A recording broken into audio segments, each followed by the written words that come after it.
Fala galera, eu sou o Lucas Ascensão. E eu sou o Rodrigo Portela. Hoje nós estamos aqui para produzir um piloto para vocês, um podcast, para a gente estar trazendo mais informações para vocês sobre treino, dieta, vida saudável, e é isso. É isso, tudo que envolve a vida fitness, nós vamos falar aqui. Então hoje a gente já tem alguns temas que mandaram pra gente. Vão comentando tudo que vocês quiserem saber, que a gente vai responder, sanar todas as dúvidas, trocar bastante ideia com vocês. E é isso. Vamos lá? Então, Lucas, vamos começar, né? Vamos primeiro apresentar a gente aí pra galera que não sabe um pouquinho da nossa história e tal. Como que começou, né? Fala aí, pode ir abrindo. Como é que você entrou nessa área aí? Bom, gente, a minha história começou de uma forma totalmente inusitada, né? Eu já era aluno do Rodrigo, ele me introduziu, né, na musculação e no trabalho de profissional de educação física. Eu era trabalhador de CLT numa fábrica e já estava pensando em ingressar no curso e ele me deu total apoio, me explicou mais ou menos como era e eu achei super interessante. Ao ingressar no curso, mais ou menos um ano e meio depois, ele me fez um convite de estar estagiando na academia dele. Isso mais ou menos uns 6 anos atrás, onde eu estou até hoje, com muito orgulho, virou minha segunda casa. E de lá para cá foi muito estudo, enfim, muita coisa rolou de lá para cá. É isso. Até a gente chegar nesse ponto de estar gravando esse podcast. Bom, eu vou falar um pouquinho de mim, depois do Lucas me chamar de velho, né? Falando que ele começou aí comigo. Jamais. Eu comecei há muito tempo mesmo, das antigas lá, antes dos anos 2000, eu já estava nas academias. Então é um negócio muito diferente do que é hoje em dia. As academias hoje prezam muito pela estética, né? Antigamente não, era ferro mesmo, a gente saía com a mão suja. Suplemento, por exemplo, não tinha essa variedade de suplemento, tudo bonitinho, parecia balde de tinta, um bagulhão louco. Parecia um óleo de caminhão, lembra? Parecia. Aquele ácido, nossa senhora, tomei muito aquilo na vida já. E aí eu comecei então há muito tempo, antes dos anos 2000, tem mais de 25 anos já. E aí fiz a minha faculdade aqui em Taubaté, na Unital. Depois fiz uma pós-graduação em Santos, foi passando tempo, fiz outras pós-graduações também, fiz a distância, fiz uma pelo Barcelona, na Espanha. Enfim, aí a gente foi se atualizando, a gente foi estudando cada vez mais, é como o Lucas falou, até chegar nesse ponto, para vir aqui fazer o podcast e trocar ideia com vocês. Então, muito bem-vindos aqui, nosso podcast vai se chamar Saúde Conecta, para conectar vocês em tudo que é da área da saúde. Chegou algumas perguntas aqui verdade. e teve uma pergunta que eu achei muito interessante. O que motivaram vocês a começar no mundo da musculação? Que motivou? Deixa eu responder essa primeiro. Eu era muito magro mesmo. Na minha infância, adolescência e até jovem adulto, então com essa mesma altura atual, eu pesava 30 quilos a menos. Eu era magrelo demais, então foi isso que me motivou a entrar na musculação. Só que na época, como eu falei há muito tempo atrás, o jovem ainda tinha um pouco de vergonha, de receio de entrar na academia, de falar que queria treinar. Sim. Era muito diferente. A gente via o Arnold Schwarzenegger, o Stallone, então era tudo aqueles caras monstros, e a gente tinha vergonha, um magrelo tinha vergonha de falar que queria entrar e se tornar aquilo. Mas foi isso que me motivou a entrar a praticar musculação. Agora, um fato curioso, para eu entrar na faculdade de educação física, eu nunca fui muito de praticar esportes. Eu sempre gostei, mas eu nunca fui bom em nada. E aí, na hora de entrar na faculdade, de assinar o papel, eu estava na dúvida entre educação física ou física. Eu gosto de física até hoje. Que isso, essa eu não sabia. Não? Não, essa aí eu não sabia. Eu pensei que na verdade você ia falar sobre o teste que tinha para entrar na faculdade. Também, mas a gente vai falar isso outro dia, mas eu vou chegar lá também. Isso aí não existe mais, hein, gente? Antes, para você entrar na faculdade de educação física, você tinha que passar por uma preliminar de exercícios, uma bateria de exercícios. Se você não fosse apto, você não poderia ingressar no curso, tá? Tinha isso. Hoje em dia está muito mais fácil. E eu fui lá na hora de preencher o papel da inscrição no vestibular. Na hora mesmo eu falei, e agora? Física ou educação física? E eu optei pela educação física. E foi a melhor escolha que ele fez. Não me arrependo. Foi muito bom. A gente perdeu um astrofísico, mas ganhou um excelente profissional da educação física. Eu já ao contrário, o Rodrigo disse que era muito magro. Eu tive um período de ser muito magro na primeira infância e depois eu fiquei obeso. Ninguém sabe disso também, mas até os 12, 13 anos de idade eu era uma bolotinha. E eu tinha vergonha, pô, sofria bullying na escola. Eu também tive esse processo de vergonha para entrar na musculação, porque antigamente tinha até o estigma, né, de que o cara que entrava na musculação ele era burro. Tinha. E eu escutei muito Tinha. isso. Da turma falando, pô, você só vai ficar treinando, você vai ficar burro, hein? Cuidado. Eu, tipo assim, era um lance que a galera não tinha muita noção do que é. Hoje a gente sabe que o cara que ele é bom em musculação, ele tem que estar estudando. Porque é um conhecimento pro corpo, né?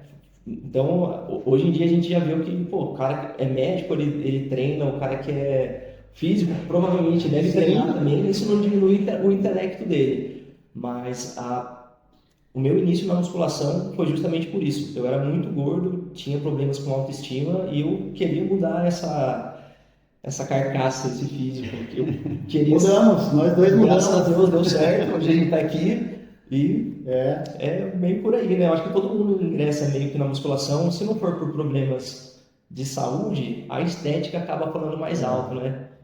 E um puxa o outro. Quem entra por estética melhora a saúde, quem entra pela saúde acaba vendo uma melhora no corpo e aí fica mais animado também. Exatamente. E, Thiago, você lembra mais coisa que tem aí que perguntaram? Tem uma que dá para puxar para esse gancho aí bem legal de vocês. Vocês falaram do estigma da musculação, a dificuldade de entrar. Hoje em dia a gente vive no mundo da rede social, onde muitas pessoas não conseguem aparecer, mas muitas pessoas gostariam de estar frequentando a musculação. Que orientação vocês poderiam dar para esses tipos de pessoas que querem mudar, querem estar aqui dentro de uma sala de musculação, mas têm vergonha? Bom, eu acho que uma das primeiras coisas é você que tem vergonha entender que na academia está cada um fazendo o seu. Você vai entrar na academia, você vai treinar, as outras pessoas ao redor Ninguém liga. não vai ficar olhando e dando risada. Está cada um preocupado com o seu corpo, com o seu treino, com a sua alimentação. Então você tem que ir e fazer o seu. Tem muita gente até que chama um amigo para começar. No início até funciona, mas o amigo não vai durar. Não vai. Então você tem que saber que você está fazendo aquilo por você. Exatamente, isso que eu falo, faça por você. Você não é tão especial assim a ponto de você entrar na academia e todo mundo virar atenção para você, tá? Esse é o primeiro ponto. Que nem o Rodrigo falou, faça por você. Você pensa pelo esse lado positivo, por esse lado. Se assim tá ruim, se você não fizer vai ficar pior ainda. Tem essa mesmo. Quanto antes começar, mais cedo vai ver o resultado. E até mesmo o financeiro. E aí, se você não tem essa condição, caminhada, corrida, atividade no parque, videoaula no YouTube, não existe desculpa. Hoje em dia a gente tem uma gama de aparato que pode te dar suporte pela internet. Óbvio, fica difícil se você faz sozinho sem ter a instrução de um profissional do seu lado, mas também não é motivo para você deixar de fazer e ficar parado. Como eu disse, caminhar na rua, correr, respeitando os limites do seu corpo, já é um bom começo para você que está querendo ingressar nessa prática de atividades físicas. E outra também, Lucas, falando dessa parte financeira, uma alimentação mal feita sai caro. Sai caro. Se fizer dieta, tem muita gente que fala que a dieta é cara. Não é. Mas comer lanche, tomar refrigerante, bebida alcoólica, isso é caro. Isso é caro. Pô, se você come lanche 3 vezes na semana, é muito dinheiro. Você eu já fiz isso. Na academia. Você gasta R$90. É. R$90 você consegue comprar ovo, você consegue comprar lá uma verdura, um legume. Em uma noite que você deixa de sair para uma balada, você paga o mês inteiro de academia. Paga o mês inteiro Então, de academia. o caro é relativo. É relativo. A sua saúde custa quanto? Então, nessa questão que vocês estavam falando de atualização e principalmente a febre que está hoje em dia a musculação, o que vocês acham mais importante um profissional de musculação ter dentro de um salão de musculação para poder realmente conseguir ajudar com os alunos e poder até mesmo motivar, porque às vezes algumas pessoas precisam só de uma palavra de estímulo, né, para começar. É difícil falar só uma palavra. Eu acho que, assim, fora a capacitação adequada, hoje em dia muito profissional ele está saindo da faculdade, ele não sabe absolutamente nada sobre treinamento, né? E ele vem pro salão de musculação muito cru. E aí eu acho que ele fica até um pouco inseguro de tentar passar algo para a pessoa, mexer, né? Porque você mexe com corpos humanos e de repente você por negligência, machucar a pessoa. Mas acho que assim, primeiro a capacitação adequada, segundo, tem que ter um pouco de empatia pelas pessoas, porque elas não são só, elas não são um produto, são humanos. Então você tem que saber entender a necessidade de cada um. Acho que isso é muito importante. Cada pessoa é uma pessoa, cada corpo é um corpo, cada propósito merece uma atenção diferente. Até nessa parte de empatia, eu sempre falo aqui para os professores da academia. Um professor bom, ele tem que trabalhar em duas vertentes, é o social e o técnico. Então, em qualquer área, na verdade, mas o professor, ele tem que ter o social bom. O que quer dizer isso? É saber conversar com as pessoas, é ser educado, é falar bom dia, é dar atenção, é mostrar para o aluno que o professor está lá para ajudar. Está disposto a ajudar? Está disposto. E tem que ter, claro, a parte técnica também. O professor tem que saber o porquê que ele prescreveu aquele exercício, naquelas repetições, naquele intervalo. Tem que ter toda a parte técnica por trás. Mas entre esses dois, que tem que caminhar juntos, o social acaba sendo mais importante. Por isso que o Thiago falou. Às vezes a pessoa está lá treinando, teve um dia ruim, teve uma semana ruim, então ela não está lá para ficar com o bíceps gigante. Ela está lá para distrair a cabeça. Distrair a cabeça. É a famosa terapia diária. É o famoso tá pago que a turma vive postando no Instagram. É isso aí. Tem bastante pergunta aqui na caixa, a gente está com mais ou menos 50 perguntas, mas a que mais predomina aqui, eu acho que é um dos assuntos que mais falam e que eu já vivenciei muito, que é o emagrecimento. Vocês conseguiriam falar um pouco do processo de emagrecimento, não tão detalhadamente, mas pontualmente? A gente pode trazer isso no próximo tema de um podcast para falar mais profundo disso também. Claro. Vamos dar uma pincelada rápida agora, então. Bom, emagrecimento é treino e dieta. Acabou, não tem fórmula mágica. Não onde fugir. Tem que treinar para gastar caloria e tem que fazer uma dieta para estar em déficit. O déficit é comer menos e gastar mais. Se tiver nisso, é balancinha de matemática. Vai perder peso. É matemático, não tem erro. A não ser que a pessoa tenha algum distúrbio hormonal, mas aí são outras coisas. Comprovado. Porque tem muita gente que acaba usando isso como desculpa. Tem essa também. Isso não é muleta para falta de emagrecimento. Tem problema na tireoide. Então, essa é clássica. É clássica. A pessoa nunca fez um exame, mas tem um problema Lá, de tireoide. tem, né? Então tem que fazer dieta, tem que comer menos calorias do que está acostumado e tem que treinar. E uma outra coisa muito importante é a constância. Não adianta fazer isso numa semana. Exato. Constância eu acho que é o ponto principal até. Né? Ponto principal. A pessoa leva 10, 15, 20 anos ganhando peso e quer emagrecer em um mês. Eu costumo falar isso para os meus alunos. Você engordou em um mês? A pessoa fala assim, não, você não vai emagrecer em um mês. Requer muito esforço, muita disciplina. Sim, muito esforço. Não é fácil. Não é fácil, é difícil. Não é fácil deixar de comer o que gosta, porque comer é um prazer. Pô, come ovo cozido com brócolis todo dia à noite, filho. Pra você ver como que é gostoso. Depois você me conta. Mas é o processo, é assim que funciona. Falar em ovo cozido com brócolis, como que é a dieta de vocês? Vocês seguem dieta? Porque a rotina de vocês é muito corrida. Ambos, aqui sempre na academia, com personal. Como vocês conseguem conciliar essa rotina de alimentação com o trabalho e até mesmo família? Bom, eu não sou marmiteiro, não consigo ser. Cara, a minha dieta é bem básica, assim, ela é constituída basicamente por proteína, pouco carboidrato, proteínas e gorduras. Carboidrato é muito pouco na minha dieta, assim, tipo, é mais arroz e banana, eu como muita fruta, eu como mais ou menos umas 8 bananas por dia, tá? A dose de carbo dele é da banana. Pra mim é dose saudável. Pra mim é pouco, né? Tipo, mas tem algumas pessoas que podem comer 8 bananas no dia, não vai dar certo, entendeu? Porque o meu gasto calórico é muito alto. Mas basicamente a minha dieta ela é constituída por proteína e gordura. Ponto. Pouco carboidrato. Eu sou de fases. Já tive fase que eu fiz dieta bem apertada, levava marmita quando eu ia passear no shopping, ia aniversário, levava marmitinha. Rodrigão, era firme mesmo. Eu já tive época que eu peguei bem, inclusive para poder sentir aquilo que um atleta de fisiculturismo sente. Já fiz a dieta de um atleta, mas atualmente eu não sigo dieta não. Eu como saudável, não como fritura, não tomo bebida alcoólica.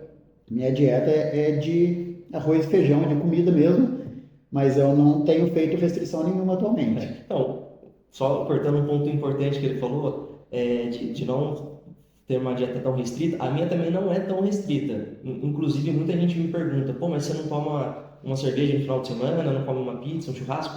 Sim, eu faço tudo isso, mas não é algo que é recorrente. Pô, eu pego um sábado sim, um sábado não. Se eu vou ingerir bebida alcoólica, eu faço um preparo durante o dia, eu como bastante proteína, eu tomo muita água e eu não abuso nas doses de álcool também. Tem esse detalhe. E o Lucas já come bem. E esse dia ele saiu para correr, falou que ia correr, nem lembro, 5, 6 quilômetros, ele correu 21 quilômetros. Então o gasto calórico é absurdo. Não, eu perdi 3,5 kg nesse dia. Nesse dia foi cabuloso. Foi impressionante. Quem que fala um negócio desse, vai correr 5, corre 21? É loucura. Terror das planilhas. Teve uma dúvida aqui bem interessante, que até eu já ouvi falar, mas não entendo nada sobre, que é canelite. O que é a canelite? Por que se chama canelite? A famigerada canelite ou síndrome tibial medial, ela é uma inflamação que ocorre inicialmente no tecido conjuntivo da tíbia. Ela é muito comum em corredores. Não acomete só corredores, mas principalmente eles, porque ela é uma condição que ela está atrelada a esportes de impacto. Então, decorrente de sobrepeso, falta de técnica, principalmente por corredores iniciantes, excesso de treinamento, de repente você está acostumado a fazer 1 ou 2 treinos de corrida na semana e do nada você quer colocar 4, 5, está acostumado a fazer um tipo de treino um pouco mais leve e de repente do nada quer colocar treinos de tiros, treinos muito longos. Isso pode fazer com que esse processo de inflamação seja mais atenuado. Se não houver o tratamento correto, pode trazer sérias consequências. Sérias consequências, né? É pior, que como o Lucas falou, é uma inflamação no tecido conjuntivo. Então, essa canelite, ela ainda não chega a ser um problema ósseo. É no períneo, que é uma substância que envolve o osso, que fica ali em volta dele. É uma inflamação nessa região. Se a pessoa não tratar e continuar insistindo na corrida, não mudar o ritmo, não mudar a sua rotina diária, aquilo pode virar uma fratura por estresse na tíbia, na canela. Pode virar uma fratura por estresse. Então, isso é identificado até em exames de imagem, acaba virando pequenas fraturas mesmo no osso. E se a pessoa não cuidar dessa microfratura, ela pode quebrar a canela. Então não é um negócio bobo, é um negócio que tem que tratar. É bem sério, né? E é muito dolorido. Você já teve? Já tive. Eu já tive também. Já tive que fazer muito aquele tibial. Pra gente dar um passo no chão é dolorido. A gente encosta a mão, o dedo na canela, assim, é muito dolorido. Sensação meio que de agulhada, né? Tipo, ela fica até inchada, dependendo do grau de lesão, né? É comum em corredores, mas pessoas normais, que não fazem nenhum tipo de exercício, também podem desenvolver. Alguns aspectos que podem contribuir para isso é sobrepeso, nas mulheres menopausa também, e o tipo de passada. Pessoas que têm joelho em valgo normalmente desenvolvem um pouco mais essa condição, tá? E quando começa a sentir o incômodo, quando começa a sentir essas dores, tem que parar a corrida. Tem que parar, tem que respeitar. É um tipo de lesão que leva tempo. Não vai curar em uma semana nem um mês. Às vezes leva alguns meses, 8 meses, 1 ano, em casos mais extremos, né? Mas pode demorar meses para tratar isso aí. É que nem a epicondilite. É a mesma coisa. tá nesse tema, mas, meu, eu já tive epicondilite. Eu também. A gente já teve tudo, Cara, eu fiquei 1 ano tratando epicondilite. Vocês têm noção disso? Não conseguia pegar copo, não conseguia pegar prato. É muito ruim. É triste. E a canelite, ela pode surgir, como o Lucas falou, né, em corredores, pode surgir em pessoas que não praticam atividade de impacto, mas têm sobrepeso, por exemplo. Então, tem algumas outras características. E o importante é isso. Começou a sentir dor, tem que respeitar, tem que parar o que está fazendo, diminuir muito a intensidade. E alguns, entre aspas, tratamentos para isso. Então, para a corrida, ou diminui muito o ritmo, se você conseguir continuar com o ritmo mais baixo, ainda tem essa. Tem essa, né? Na musculação, pode ficar sentadinho, por exemplo, na cadeira extensora, com o pé no ar, sem apoiar no chão, e coloca uma caneleira na ponta do pé. Fica movimentando a ponta do pé para cima, para trabalhar a musculatura tibial. Já ajuda muito. Gelo, muito importante, vai ajudar também na dor. Pomadinha também, né? Existem várias formas de tratamento. O ideal mesmo é que você encontre a que melhor vai se adequar a você e vai te trazer mais conforto. Procurar um profissional também ajuda, viu? Ajuda. Fisioterapeuta. Então é isso, gente. Hoje a gente está encerrando aqui o nosso Saúde Conecta. Lembra de comentar tudo que vocês quiserem aqui embaixo. Manda pergunta pra gente. Esse foi o nosso primeiro. Vai funcionar como um piloto, um teste aí. E vamos estar trazendo sempre informações novas para vocês. Valeu, gente. Até a próxima.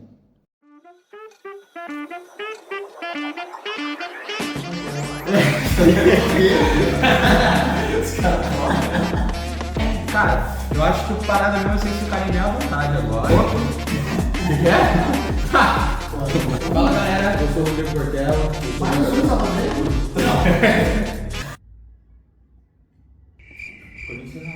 Pode encerrar, encerra. Aí fala que é o... Você quer encerrar ou encerrar? Você quer abrir, né? Eu quero ver. Então eu encerro. Então é isso, gente. Hoje a gente já está encerrando aqui. Então é isso, gente.